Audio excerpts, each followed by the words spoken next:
Yum, yum, yum, yum, yum, yum, yum, yum, yum, yum, yum, yum, yum, yum, yum,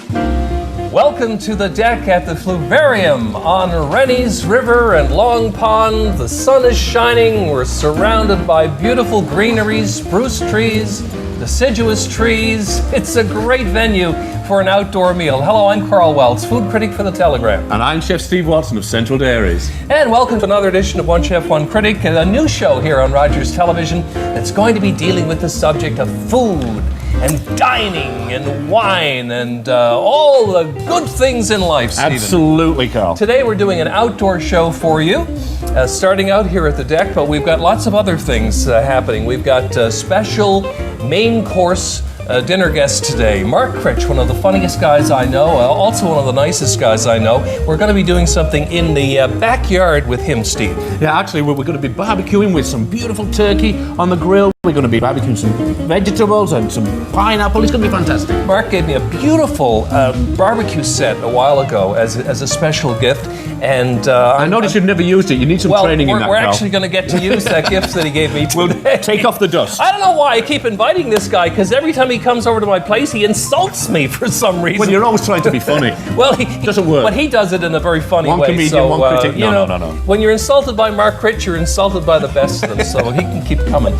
Also, we're going to be at Rene Enguehard's house today, in his backyard, actually. He has something you're very envious of. I certainly am, Carl. He's got an actual French baker's oven, which I'd love to have. And he does all sorts of wonderful things in it. He does lamb and baked beans and all sorts of stuff. And speaking of wonderful stuff, what have you got here from the deck? I've got some heirloom tomatoes with some ghost cheese and a nice raspberry vinaigrette. And what did they make for you? Sharon Howard has made a lovely shrimp salad for me with some bocconcini, shaved parmesan, and fresh asparagus. We've got lots of things happening today. 3 courses to get through. Let's get started. Let's dig in. People should remember that tips are for service, and if the service isn't good, then judge yourself accordingly. Well, we thought before the weather starts to close in and really cool down, we take the show out to the One Chef One Critic deck, and that's what we've done. And we've got a very special guest with us today. All of our guests are special, but this is a particularly special guest. He's a young up-and-coming comedian who's trying to break into the business, and I think he's great. I think one of these days his name is going to be known across Canada. It'll be up there in lights. Mark Critch. Mark Critch is his name, and a good kid. we want to support young talent like yourself, Mark. So that's why we had you on the show. It's exciting to be here and great. just sing in the camera. Great. I think I could play the young you and they do the movie of your life. 100% chance of precipitation. The Karl Wells story. You never know. You never know. Cool. There is a slight resemblance. Slight resemblance. Where were you in '74? Where was I in '74? God, I didn't take my pill this morning. I can't remember. Well, Mom says hi. Anyway, we know you like to cook. It's Mark Critch, of course, of 22 Minutes. Just got back from Beijing, the Olympics. He travels all over the world. He's got a huge budget. He's a big star. Huge. And anyway, we know you like to cook, so that's why we wanted to have you on the show. Thank you. And Steve has selected, we know you like to grill, so we selected a nice recipe for you, right, Steve? Absolutely, Mark. What I've got here, well, we've got Thanksgiving coming up in a couple of weeks, so I've got a beautiful turkey breast here, and what we're going to do, we're going to marinate that with a little bit of teriyaki sauce, some fresh ginger, some freshly ground black pepper, and some concentrated orange juice. So maybe I'll start to mix it all in there. We'll pour the orange juice on there, like so, not being shy, and put out a little bit of our fresh ginger, and we're only going to marinate this for about 5 or 10 minutes. And Carl's got the charcoal going on the grill. That was our fresh ginger, a little bit of fresh garlic we're going to put into there, like so. Now you can start to smell the aroma of the product there. Soya sauce. And of course, we're going to put a little bit of our... I love soy sauce and orange juice together. It's a great combination. First thing in the morning, eh? Yeah, nothing like it. Just like Mom used to make. Soy sauce and orange juice first thing in the day. Oh boy. Absolutely. Really kickstarts the day. And what we're going to serve with that, Mark, we're going to be serving some barbecued pineapple. Oh, beautiful. And we've just already grilled some vegetables off there, and we'll reheat that afterwards. Got some zucchini, some peppers, and some red onion in there. So we'll leave that for just a couple of minutes, and then we'll pop it into the grill. What are you going to do now, Steve? Okay, just before we put it on the grill, Carl, we're just going to spray it with a little bit of an aerosol there. And the reason I'm doing that, because that'll stop it sticking to the grill, because it's got a beautiful... Actually, it's beautiful. That wasn't Florian, by the way. No. Okay. Okay, Carl, it's all yours. Would you like to put it on, or would you like me to put it on the grill? Oh, here, Mark. You hold it, So I'll just flip it onto the grill all at once. and we'll put it onto the grill. All right, let's do it like dancers in a choreographed ballet. So Carl. now, as a performer and Yeah. entertainer, what's been your proudest moment? What's the work that you've done that you're most proud of? Other than right now, Yes. I would say going to the Olympics was a big event. It was Yeah. fun to go all the way to China, you know. Yeah. But basically, I love working on 22. I like doing the road piece things we do because you get to meet a lot of different people and go to different places, and that's always fun. But generally, I still like doing the live stuff, doing the comedy festivals and stuff like that out in front of a crowd. And normally, I get to do that with some friends I haven't seen in a long time, like my buddy Shama Jumper and stuff. We get to travel around doing comedy in different places, so that's always fun. It's always good to go and see new acts you haven't seen before, so you can steal the material. So, Just put a couple of pineapple on there as well. we'll put a couple of these pineapple rings on. Nice. I don't really want to put the pineapple in the center because that's where a lot of the eat is. That'll be good for us, yeah. How do you have hecklers when you do your? No, not good. Not good. You can really taste the orange juice. Do you ever have hecklers? I know a lot of comics, when they do stand-up routines, they have hecklers sometimes. Not really. The only especially around here, the only heckler you get would be like somebody going like that. What do you got, Mark? Or good job, Critch. Or you owe me money. Or Karl Wells is your father. Things like that. So generally, people are pretty good. Like especially once people have seen you on TV a few times, stuff like that. Generally, you get like a couple of minutes grace. Yeah. Where they assume you will be funny, so you kind of win them over, but then generally they'll get bored pretty quick if you're not, and then they get angry.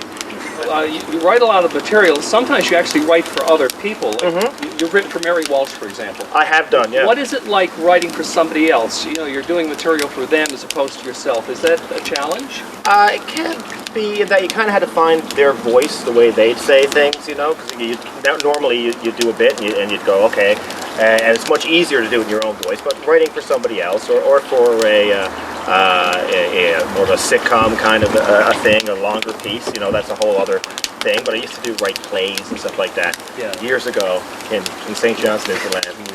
And You were nobody. when I was just a kid knocking on doors, could you read my play, please? And but so that's the thing, just finding the other person's voice and staying true. Of course, to that. it helps, I suppose, when you know the person, like Mary Walsh, for example. You're familiar with her. Yeah. You know what kind of comedy she does. So I guess if you're writing for somebody like that, you know, it makes it easier. Yeah. No, if you know the person, it's certainly great. Yeah. I mean, for years I used to write for Snook. Oh, really? Yeah, I used That's to interesting. when do the Wicked Night Out shows on CBC and stuff Yeah, like that. yeah. Pete would hire me, and I'd go in and write things like, "How are you getting on?" Yeah. Right on. It's easy to write for Snook because you just go, "How you getting on?" Yeah. And then you just talk about yourself, go, "Oh, right on." Yeah. Right in the middle, you say Dougie, and whatever else, you know, Pete will make it funny. So so that was fun. Yeah. But I started off on 22 Minutes as a writer, so you'd go Just in. excuse me 1 minute. Oh, yes, Carl's sorry. doing all the talking and I'm not paying attention to not the paying attention to the barbecue. to the poultry. Wow. The poultry is. It is a cooking show, right? There we go. Oh, it's got a nice color. Yes, there you go. Absolutely. It's only going to take I would say 10 to 15 minutes to cook this anyway. Yeah. That's for sure. This is the real charcoal here today, folks, as well, that we're using. So hopefully it will impart a nice flavor to the turkey. Now, does this make you as sleepy as regularly cooked turkey? That's a good question. I'm not sure. I'm sure it probably does. Yeah. Yeah. So I wouldn't drive after we. No, had this. never. Don't no. barbecue turkey and drive, people. Don't barbecue turkey and drive. What's the hardest you've ever laughed in your life? The hardest I've ever laughed in my life. Oh boy, that's a tough one. It's probably something cruel happened, I would say, generally. People say it takes a lot to actually get me to laugh. Like, I will laugh like if I'm with a bunch of friends and we're kidding around, I'll laugh really hard. But I have a big laugh, it's an embarrassing laugh. Okay. So I have two laughs. I will either go like, bah! like that, or I'll have my little girl laugh, which is, so I try not to laugh. I have horrible, horrible laughs. What's been your most embarrassing moment as a performer? I fell through a stage once. I was doing a Rising Tide review, and like there was it was like I don't know, it's one of these huge giant sets they built. You had to run up the steps. Yeah. And there's a trap door on top that people would pop up from, but somebody had left it open. So as I went on, I just fell right to the bottom. I actually cracked a rib, but I climbed back up, and people seem to think it was part of the show, but it's there's no way to do that. I'm surprised I didn't hear Peter Mansbridge reading that on the National. I know, famous national comedian, buried. You know, busts a rib. I know. Well, you know what Mansbridge like though. He's stuck up. He's no good. Yeah. No. Horrible fella, Mansbridge. At CBC picnics. I remember you used to throw these big parties here in the 80s. And with all the CBC crowd, I remember Mansbridge came down that time. You had to ask him to leave, right? Well, he got a bit rowdy, yeah. I mean, it was. You know what you see on TV, folks. Oh no, it's different. It's not the real man. Mansbridge, yeah. Ain't the real man. He punched out David Suzuki.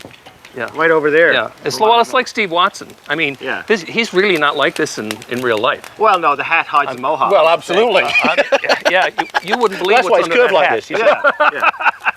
Really into the punk scene. This guy, he's a dangerous man. He is. He's a dangerous man. Carries knives and chainsaws. Yeah. Yeah. He's almost as dangerous as the guys in the wine cellar. Yes, I've heard about the wine cellar. Yes, the One Chef One Critic wine cellar, which I'll be going to in a second. But before I go off to get some wine for this meal, your kids, how do they like watching Dad on TV? Totally disinterested.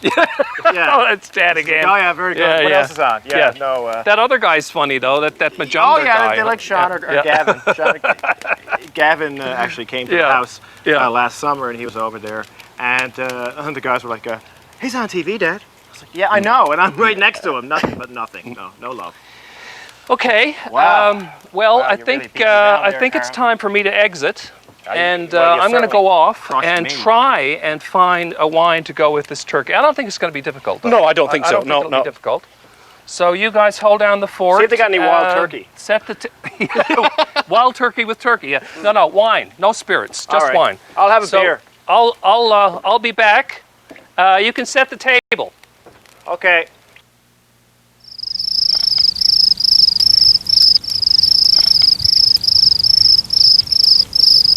Grilled turkey. Grilled turkey. Andrew! Hello, Mr. Wells. Good to see you. You too. Glad you made it. Great to have you on board. Thank you. Well. Senior Product Knowledge Consultant with the Newfoundland Liquor Corporation. Good on you. Thank you very much. Yeah, congratulations. So we've got Jeremy Bonia on board, Wine Director at Atlantica. Good friend of mine, future sommelier. I know you guys are great friends. So we've got the A-team going here, man, the A-team. Now listen, I got Mark Critch up there with Steve Watson. Steve's the chef, by the way, on the show. Poor Jeremy thought he was going to be cooking on the show. I don't know where the heck he got that idea. But anyway, Steve's up there. And like Steve and Mark don't know each other very well. And I don't want to leave them too long because I really don't know what they have to talk about. They don't have much in common. Now, sir, if you or I were up there, we could talk either about the wine or the weather. Absolutely. We would have no problem because we're just a couple of chatty Cathys, me and you. We are. Anyway, so he's cooked grilled turkey, marinated in a teriyaki sauce, oil as well, and some spices, and grilled vegetables, peppers, red onions, that sort of thing. Turkey veg teriyaki. Yeah. I think I have some nice selections for you today. Okay. So what would you suggest? Very reasonably priced. A 2006 Halbtrocken Riesling from Germany, from the Pfalz. Halbtrocken means off dry. This wine has a little residual sugar. It should play nicely with the sweet and sour components of your dish. I love Riesling. I love Riesling just by itself without food. It's just a great kind of cocktail Great aperitif. Yeah. Big acidity, wets your palate. Very makes lovely you hungry. wine. Very lovely wine. Yeah. What Something else? else. thought you might like a Viognier today. Typically Northern Rhone grape variety, being done in California quite well these days. This is the 2006 Clay Station. I understand you use a little ginger in the preparation of your meal today. That's right. Yeah. Viognier and ginger play beautifully together. Yeah, and it has a little bit more character than the Riesling. Yeah, perfect wine. I love Viognier as well. Kind of an underrated wine. Not very many people. Now, there's two whites I've given you, but I've saved the best for last. One of the most food-friendly reds in the world is a Pinot Noir. Oh. This is a New World Pinot Noir by Grosset. It's the 2006. This is amazing wine. It has a lot of dark cherries, black fruits, big flavor profile. Would go great with your teriyaki sauce. It's from down under, eh? It is. Adelaide Australia. Hills. Yeah. You know what? Mark's a red wine fan. I know he likes Zinfandel, and I think he's going to like this Pinot Noir. Thanks very much. Going to try this. Excellent choice. Great to have you on board. Look forward to seeing you again. Make yourself at home. This is your cellar I'll for the next finish while. rearranging this cellar for you. Great. Cheers. Bye. Well, the food's ready. What do you want to talk about? I'm afraid of English people and clowns. Okay. Ah, Karl! Hey, Karl, how's it going? Yes, absolutely. Is everything okay? Oh, great. Yes. With your friend again? Yes, Andrew picked out a lovely wine. It's from Grosset. It's an Australian Pinot Noir, 2006. Very special wine, a very expensive wine, actually. It's about $70 a bottle, I think. How much is by the liter? I'm not sure. I don't think it comes by the liter. Everything comes by the liter, Karl. You gotta shop around. Canadian Tire. Anyway. Nice wines. There we go. It's a lovely wine. Just have a sniff before we drink. Lovely. Very nice. Yeah. So now comes the part where we have to taste the turkey. Taste the turkey. As you can see, I reheated the vegetables, Karl, and turkey looks beautiful and moist. It does. Yeah. It looks very, very moist. So this is turkey breast, right? Correct, yeah. Dig in, my friend. Very nice. It's moist, like a towelette. I sort of, yeah. Like a Sherman. Very nice. Are you the highest paid member on 22 Minutes now, or Well, are you getting there? I'm getting there. Like, the way it works at CBC, I believe goes Mansbridge, Suzuki, Kathy Jones, Majumder. Well, then there was you. Thanks. But you Thanks. retired. No. Thanks for being on the show, Mark. We'll have you back again sometime. How much a gazebo? Go to the website, centraldairies.com, the One Chef One Critic page, and get a special recipe that Mark is going to give us for chicken crepes. And get this recipe. For more of Chef Steve Watson's recipes, our recommended wine lists, and guest recipes, log on to centraldairies.com. Have a recipe that you want to share with us? Send it along to onechef.onecritic@rci.rogers.com. Be sure to attach your name, address, and contact number, and you and a guest could be eligible to win a dinner for two at one of our city's finest restaurants. Let us know what you think of the show at 757-9600. Don't throw away soft tomatoes, make tomato sauce. Oh, that's a beautiful looking fruit dessert. What I've got, Karl, is some grilled peaches and pineapple with a mascarpone and Madeira cream on the top. And what have you got there, Well, Karl? this is a masterpiece. Katie Van Gulik here at the deck has made a cake from Brittany, actually. It's called Gâteau de Mille Crêpes. It's made with crepes and a beautiful cream infused with green tea. Green tea, excellent. And coincidentally, the bread oven that Rene Enguehard has in his backyard comes from Brittany, or it's originated in Brittany. And I know you're all stoked up about this. Well, I'm digging in. I'm going for it. Fresh Newfoundland pineapple. I got some birch in there, and I put some cedar just before, and it's quite nice now. Yeah. So You can certainly smell the smoke around here, Rene. oh yes, it does. So tell me, do your neighbors ever complain about the smell of smoke in your backyard? No, I don't think they have so far. I think it's a nice smell, and I think most people will like it. It's a very rustic smell. Tell me about the importance of bread ovens roots in French culture? Well, they go back to the Middle Age in France, and if you travel to France, you'll find them just about everywhere. You'll find them a lot in Brittany. That's where the French fishermen came to the French shore of Newfoundland, and this is why we used to have a bread oven on the French shore. You know, like from Cape St. John all the way down to Port aux Basques. And in fact, wasn't it a friend of yours from Brittany who helped you build this bread oven? Oh yes, he was the man who came over in 2004 and built 7 bread ovens across the province. And so I met him at that time. Actually, I gave him a hand to build the oven in Placentia. And then he said, well, you know, you may want to have one in your backyard. And I said, that's a great idea. And he said, I'll come back next year. He did, and this is my oven. Well, I think it's an absolutely marvelous idea. What's it actually made of? It's made out of brick and mortar. Simple as that. That's it. It's very primitive. You know, there is no chimney, no nothing. It's like an igloo. I was going to say, it reminds me of an igloo. It has that igloo shape, certainly. Oh, yeah. And I would imagine the bricks are probably formed yes, in the same way snow it's bricks built exactly the same way as an igloo, except that you use mortar to hold the thing together. That's it. It's called a bread oven, and obviously they were put here in Newfoundland to bake bread. Initially by the French, but you don't bake bread in it. You use it for other things, don't you? Oh yes. Well, French people usually leave bread to be baked by the bakers and wine to be made by the winemakers. Yes. You know, you don't do that yourself, and so that's the same for me. And so I use it mostly as a pizza oven. Or I do all kinds of roasting, you know, like from chicken, turkey, duck, halibut, you name it. You know, this is a roasting oven, really.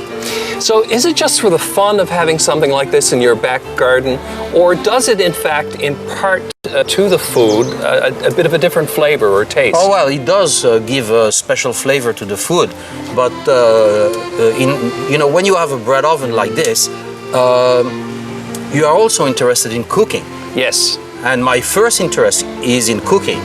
And so I take my cooking skills and I adapt them to my bread oven, and it makes a lot of fun. And it's outside and it smells like smoke, and you know, maybe that's my Indian background that's coming out, you know, but it's really nice on a day like today. You know, like, what do you want to do beside that? Absolutely. Now I'm dying to know what you're cooking today. I'm cooking lamb. Lamb. May we see it? Yes, I'll show it to you. I'm really interested in seeing this lamb. I'm cooking 2 legs of lamb, and it's a very, very nice recipe. So how many people will you be serving now this evening? Oh, only 17. Oh. Oops. I'm just trying to blow away the ashes. Bit of ash on top, yeah. Oh, I can't wait. Oh, look at that. That is absolutely marvelous. Well. Yes, and the smell, the aroma is magnificent, Rene. It's absolutely beautiful. That cooks for many, many hours. And then the last step to it is it all around will be filled with potatoes, and it will be put back in the oven for about another 3/4 of an hour to an hour. You're going to have a marvelous party tonight. Rene Enguehard, thank you for being on One Chef, One Critic. Thank you for being here.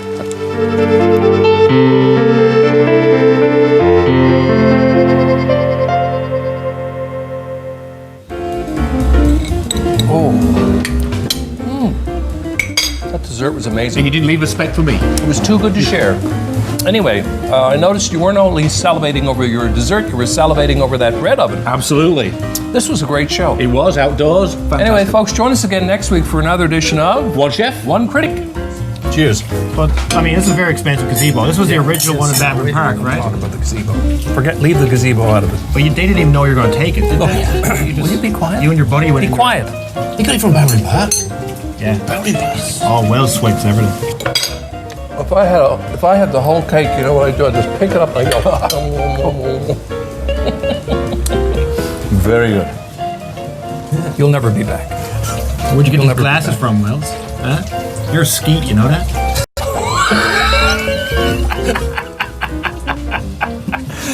You bad. You bad.